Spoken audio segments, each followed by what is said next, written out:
টানা বৃষ্টিতে এখনো তলিয়ে আছে পার্বত্য জেলাগুলো সহ উত্তর পূর্বাঞ্চলের বহু এলাকা। তবে চট্টগ্রামে নগরীর বিভিন্ন স্থানের জলাবদ্ধতার পানি কিছুটা কমেছে। এদিকে দেশের 5 নদীর পানি বিপদসীমার উপর দিয়ে বইছে। 6 জেলায় দেখা দিয়েছে বন্যা। কক্সবাজার এবং মৌলভীবাজারে বন্যার কারণে 2 জনের মৃত্যু হয়েছে।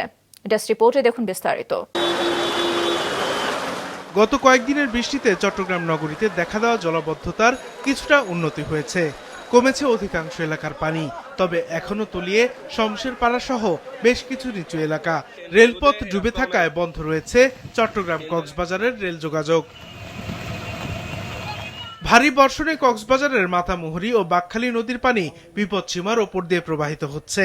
এতে এখনো চকরিয়া, মাতামুহুরী, পেকুয়া, রামু, উখিয়া সহ বিভিন্ন নিচু এলাকা তলিয়ে রয়েছে। চকরিয়ার বড়ইতলিতে নৌকাডুবিতে নিখোঁজ হয়েছে এক কিশোরী। এইগুলো এলাকা আছে, গড়বাড়ি নিচু স্থান আছে, যেমন মনিরঝিল, কাবার খুব ধরেন, এগুলো পানিতে অলরেডি ডুবে গেছে। গড়ে বন্যার পানি ঢুকে গেছে। বন্যার পানি ঢুকার কারণে মানুষ রান্না বান্না করে খেতে পারতেছে না। বান্দরবনের সাঙ্গু ও মাতামুহুরী নদীর পানি আজও বিপদসীমার উপর দিয়ে প্রবাহিত হচ্ছে। তলিয়েছে জেলার অধিকাংশ সড়ক। এতে সড়ক পথে সারা দেশের সঙ্গে যোগাযোগ বন্ধ হয়ে গেছে। টানা বর্ষণের কারণে বান্দরবানে জলবদ্ধতা সৃষ্টি হয়েছে। এই যে আমি বর্তমানে যেখানে দাঁড়িয়ে আছি ইসলামপুর, এবং এদিকে আর্মি ফাঁড়া সহ শেরেবাংলা নগর সহ পানিতে অনেকটা তলিয়ে গেছে। জরুরি সতর্কীকরণ বিজ্ঞপ্তি। দুর্যোগ মোকাবেলায় সার্বিক ব্যবস্থা নিয়েছে জেলার প্রশাসন।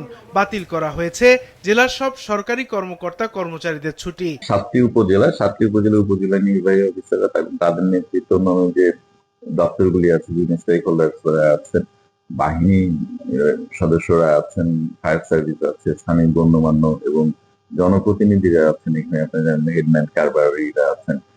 সবাই মিলে সম্মিলিতভাবেই এই দুর্যোগের মোকাবিলা আমরা চেষ্টা করছি। বন্যা ও জলাবদ্ধতার কারণে রাঙামাটির সাজেকে আটকা পড়া 311 পর্যটককে উদ্ধার করেছে সেনাবাহিনী। এছাড়া বন্যা পরিস্থিতির কারণে প্রায় 3000 মানুষ আশ্রয় কেন্দ্রে রয়েছে।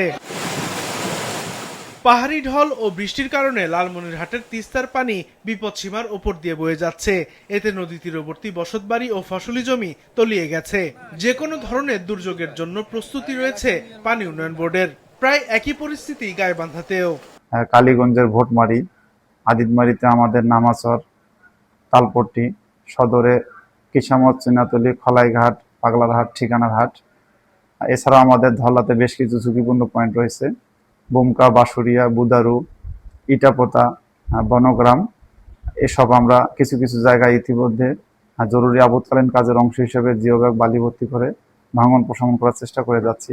যমুনার পানি বৃদ্ধির কারণে আতঙ্কিত সিরাজগঞ্জের বাসিন্দারা। ইতোমধ্যে তীব্র স্রোতে নদীর পার ভাঙতে শুরু করেছে। সাদেকুর রহমান সিদ্দিকী, মাছরাঙা, নিউজ ডেস্ক।